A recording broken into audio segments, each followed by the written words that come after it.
Amelie. Psst. Stop being homophobic. I brought you frankincense. Thank you. And I brought you myrrh. Thank you. Murder. Judas. No.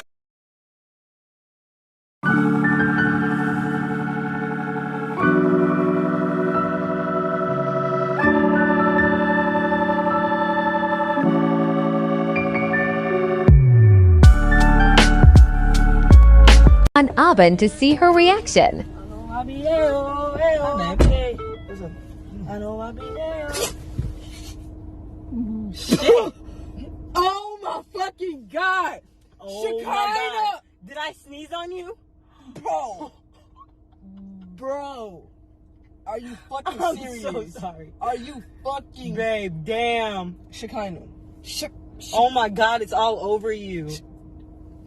Give me a towel or something! There ain't no towel. Bro. Ah! Oh my god! Yeah! Oh my fucking god! Look at it, it's all over your arm.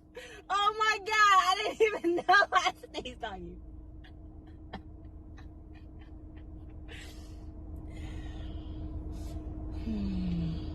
Help me. I get so pissed at comments like this. It's like, there's so many straight people out there that aren't good at multiplying either. Not being good at math is not just a gay problem. And homosexuals like fruit too. In fact, I just had a mango and a peach before I filmed this.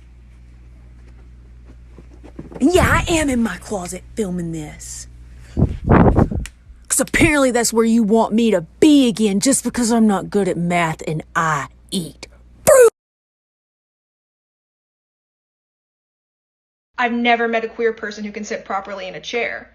Where does that come from? I'm so glad she brought this up because there actually is a reason behind it and it's super interesting. So there's this great article and I'll link it down in the comments. And it talks about how there is a politics to posture and it can be an act of gender rebellion for a woman to sit improperly. For centuries, women were taught etiquette to sit straight in a chair with a rigid posture and also to keep their knees pressed together to keep their virginity intact, signal it virginity.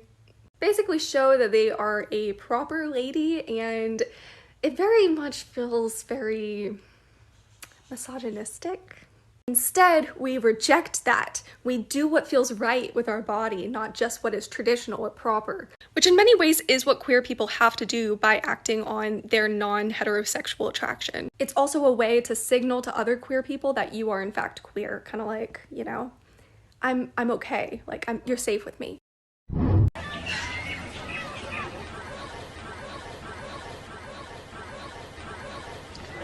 I don't want to be a bitch, but you guys are really boring.